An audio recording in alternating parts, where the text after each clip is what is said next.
All right, share my screen here at this point, and we'll talk about the goals of the movement.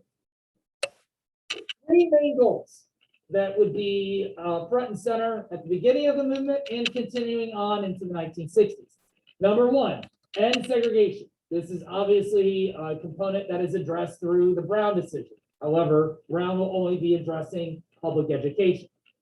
Secondly, securing voting rights. And that becomes important for two main reasons. You can't get the officials out of office, especially at the local level, that have these racist policies if you can't vote to remove them. Secondly, what many of you may not realize, the heinous crimes of lynchings, part of the reason that individuals, if they do happen to face a jury, get away with these crimes is because they're facing juries of their all-white peers. Why? Because in order to serve on a jury, you have to be registered to vote. And in the South in particular, could African Americans serve on juries at that point? It's a lot of heads here shaking no, because they weren't registered to vote. That's why people are getting away with those crimes. Lastly, addressing poverty. And of the three goals, this one would be the most difficult to tackle, partly because you can get laws to change, the segregation policies and the voting policies. However, it becomes much more challenging to address poverty from a legal standpoint, and we'll find that moving forward. All right, so some people contend that the Brown decision in 1954 is the launching point of the civil rights movement. However, others would contend that it is really 1955 as the year where the movement takes off for two reasons. Number one, in that year, you have a 14-year-old boy, Emmett Till, who is traveling from Chicago to Mississippi, where he will end up being brutally murdered.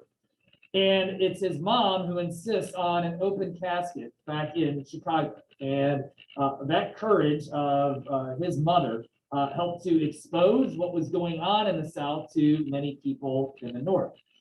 In addition, it also highlighted the injustice that existed with regards to these jury trials. Those two men, they get away with the murder. Why? Because they face a jury of their all-white peers.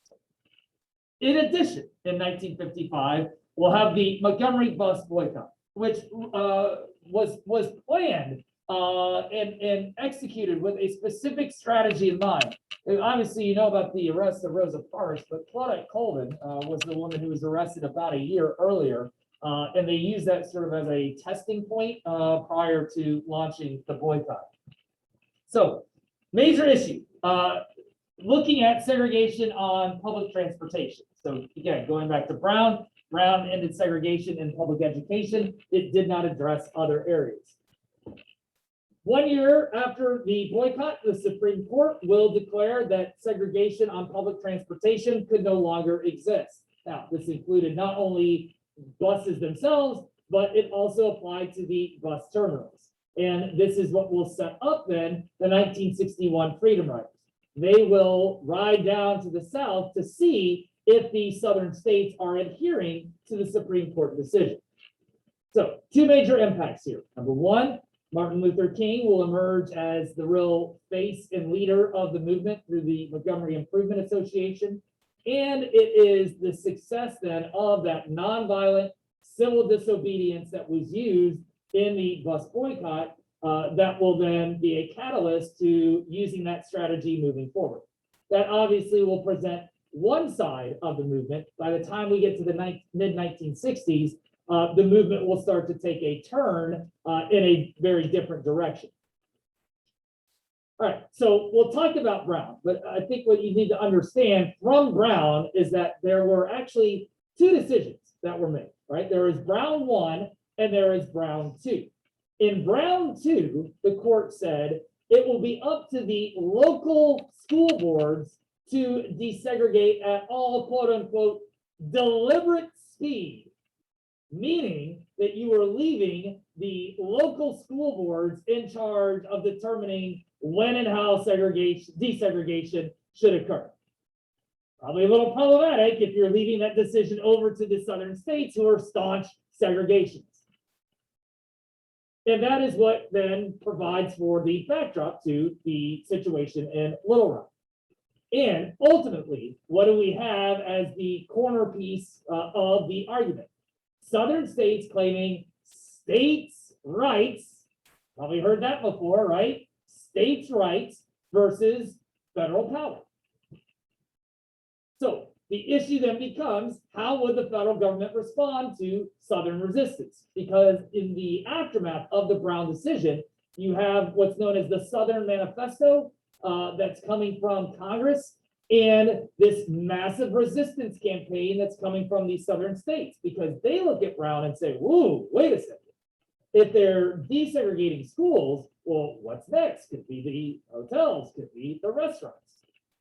So you've got the situation where the Arkansas governor, Orville Faubus, is preventing those 9 students from getting into Central High. President Eisenhower will show that the federal government reigns supreme and that it is his obligation to enforce the law. He will send in, not just anybody, send in the 101st Airborne to make sure that those schools are able to, those students are able to successfully integrate the school. So impact here. Number 1 shows that the federal government reigns supreme over the states. But again, it's a battle that will continue to occur because these southern states moving forward. In 1962, Ross Barnett in Mississippi will be trying to push back. 63, Governor Wallace in Alabama will definitely be pushing back. So Little Rock sets the precedent for how the federal government is going to be responding to school situations in the South. The federal government moving forward with President Kennedy will have situations that will pop up again, where he's sending federal marshals in to ensure that people at the higher levels of education, universities, are able to successfully integrate.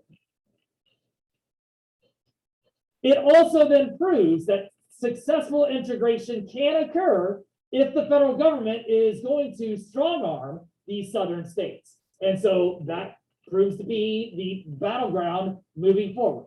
States' rights versus federal government enforcement. And looking ahead, as far as Kennedy is concerned, is it a federal government that's going to be reactive to the situation at hand, or are they going to start being more proactive?